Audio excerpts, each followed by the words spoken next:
Shalom lekulam, shalom everyone. Rosh Chodesh Sivan Sameach.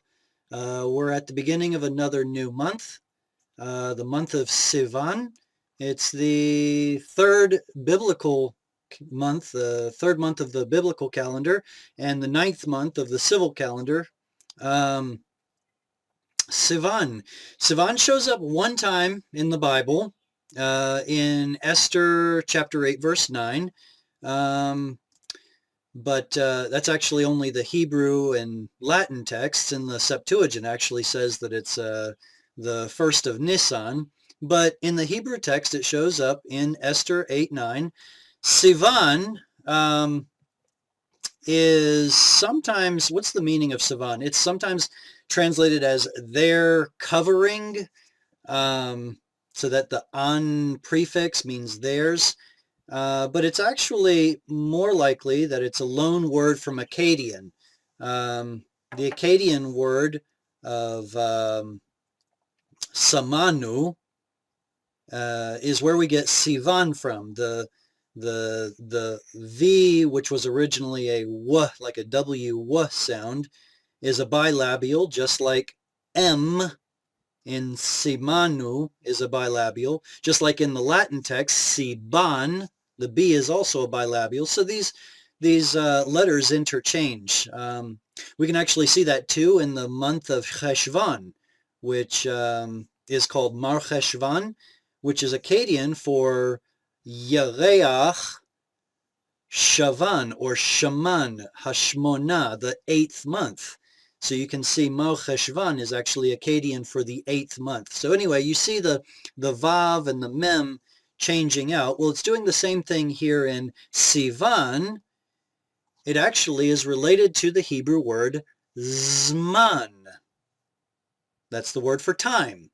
Well, originally, a Simanu or Zman was an appointed time or a fixed period of time or the time of maturity. And we see that because the wheat harvest matures in the month of Sivan.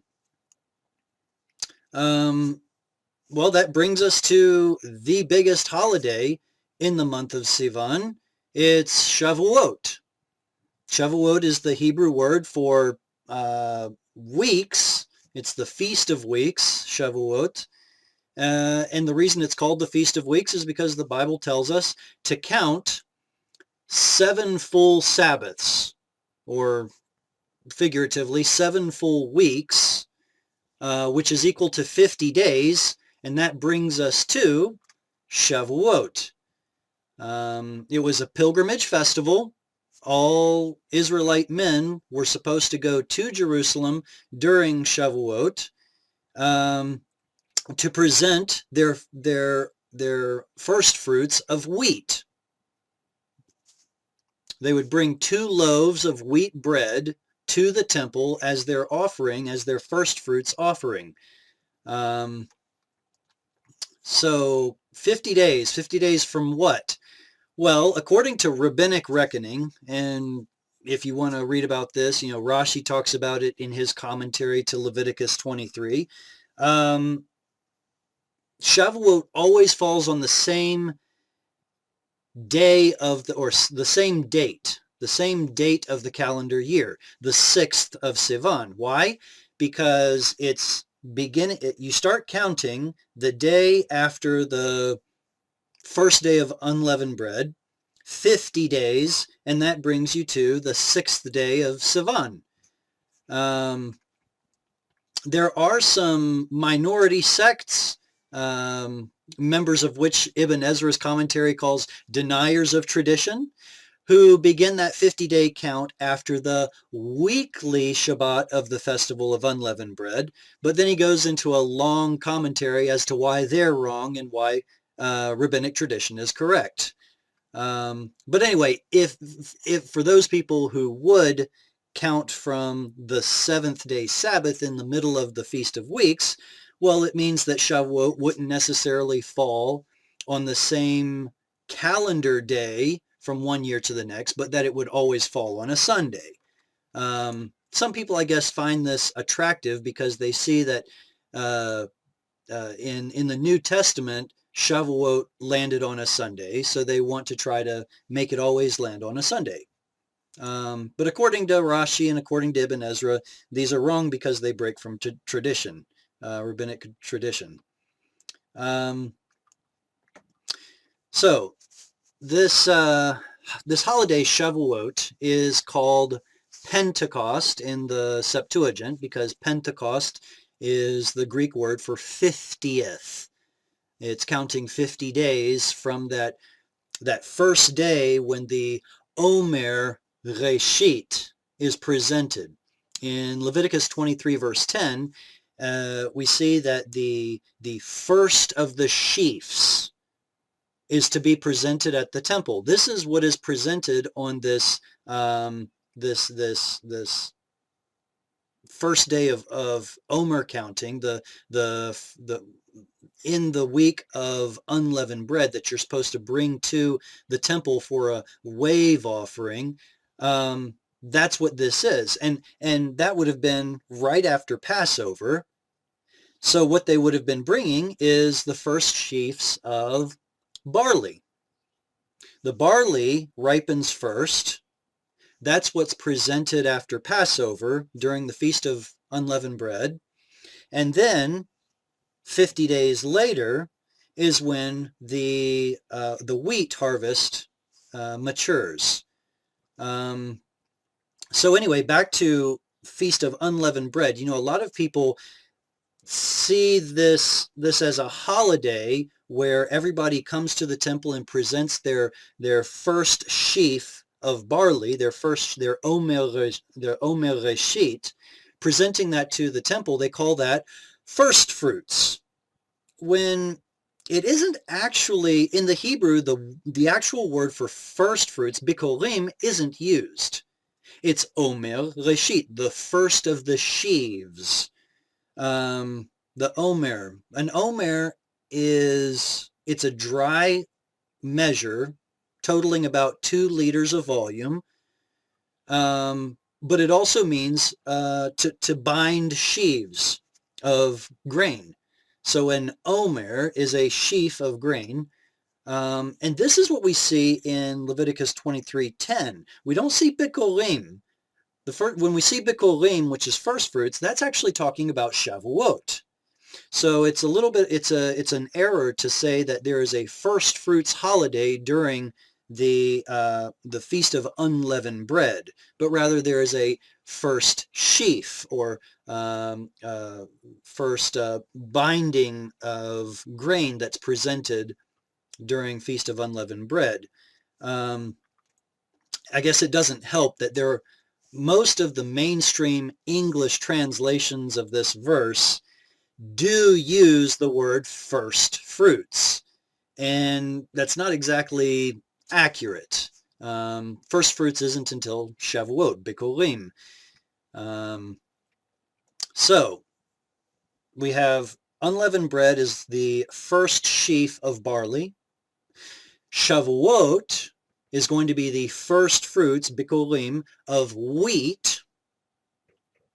And then if you keep going on, then Sukkot would be the first fruits of other fruits like grapes. That's when you come to Jerusalem to present other fruits, the tree fruits and the fruits of the vine.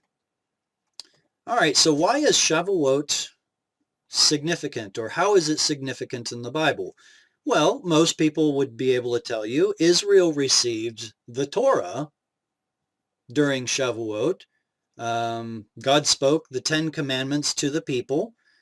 But what's interesting is when you read it in the Hebrew, it doesn't say that the people heard the voice speaking these commandments, but rather the voices, the kolot. And because of that one nuance, rabbinic tradition says God was speaking in multiple languages. In fact, all the 70 languages of the world, from Midrash Rabbah, Exodus 5, section 9. All the languages of the world were spoken at Mount Sinai when God was speaking to the Israelite people. And then later on, those words were written down on the altar of uncut stones in, again, all 70 languages. Why? Because the Torah says that they were to write it on there plainly, clearly, understandably. So the rabbis say this means that it was written in all 70 languages of the world, so everyone would be able to understand it. So how about today? How do we celebrate Shavuot today? Well, I mean, mostly what we do today is we celebrate Shavuot by eating a dairy meal. Or some traditions will say eat two meals, first a dairy and then later on a meat, but especially the dairy. Some will even say dairy with honey and milk and honey together. Um, so why is that? Well, originally, when there was a temple still standing, we were to bring 2 loaves of bread, wheat bread, to the temple on Shavuot. And so in order to commemorate that, we have 2 meals. The first one is dairy, and after a certain amount of time, usually about an hour, then you can have a second meal, which can be a meat meal. The first one is dairy. Dairy. Why milk? Well, there's actually lots of explanations, which might indicate that we don't really know, or there's just lots of explanations. You could say that the Torah is like nourishing milk. We could say the Israelites at Mount Sinai were like innocent newborns whose food is milk. You could also point to the gematria value of milk, chalav, which is 40, and that commemorates the number of days that Moses was on Mount Sinai. Some people would explain that dairy was the meal of choice because the Torah was given to Israel on a Shabbat, on the 6th of Sivan on a Shabbat. And since it's Shabbat, you can't slaughter any animals in order to have a meat meal, so the festive meal would have to be dairy. One interesting thing I found, a rabbi looked in Numbers 28:26, where it talks about bringing forth the first offerings of Shavuot, the feast of Shavuot, and it says Mincha Chadasha Ladonai B'Shavuotechem, which is and a new grain offering to the Lord in your feast of weeks. Shavuot, Feast of Weeks. What's interesting about this, though, is that if you take the first letter from each of these 4 words, you get mechalav. So, of milk. Chalav is milk. Mechalav, of milk. Therefore, we have a dairy meal on Shavuot. It's an interesting explanation. There's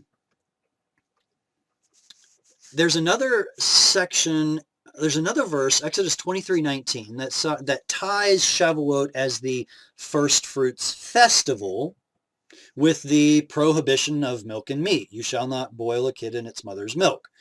Because of that, we have, that's another explanation that the meal has to be dairy and not meat. One final explanation, some Jews will eat milk and honey to commemorate the land flowing with milk and honey. And there's an interesting midrash to this. Honey, at least the apiary type, comes from an unclean creature, bees. Milk, according to the Talmud, Barachot 6b, is a byproduct, or it draws from the nutrients coming from blood. Well, both bees and blood are forbidden. We can't eat those, but their byproduct is clean. So they draw from this picture to compare how the Torah can lift somebody who is spiritually impure to spiritual purity. Yeah, in my opinion, it's a bit of a stretch, but it's a true statement nevertheless that the perfection of God's ways is found in the Torah. There's no denying that. In the apostolic scriptures, we also see Shavuot. Some people may know it better as Pentecost, I mentioned earlier, the Greek word meaning 50, because that is the day 10 days after Yeshua's ascension into heaven, that all of the believers were in Jerusalem and they received a first fruits of the Holy Spirit. I'll put it that way. The Holy Spirit descended on the believers in Acts 2. It's when Peter rose up and gave a dissertation. It's when all of the pilgrims that had come from all over the world and who were in Jerusalem heard these Galileans speaking languages in their own dialect, and they understood them. The disciples and the believers were given the ability to speak multiple languages. See how this kind of ties back into the tradition that on Mount Sinai, Shavuot, thousands of years ago, God spoke the Torah in 70 different languages, 70 being the number of completion for the number of nations in the world, according to the Genesis table of nations. Now, we see in Acts 2 that the disciples and the believers were speaking figuratively all the languages of the world. They were speaking the message of God through all the languages of the world. There are some other parallels there too. At Mount Sinai, there was the sound of rushing, there was the kolot, the sounds and the thunder. And we see that in Acts 2 with the sound of a mighty wind. We also saw fire coming down on Mount Sinai. We see that again in Acts 2, where the Holy Spirit descended as tongues of fire on the heads of all the believers. These are all parallels that tie Shavuot both to the giving of the Torah after Israel comes out of Egypt, to the giving of the Holy Spirit to the believers, which gives them the ability to spread the good news of Yeshua to the whole world. That's what Sivan is about, spreading the message of God's Torah to the whole world. Rosh Chodesh Sivan Sameach. Shalom lekulam. Bye, everyone.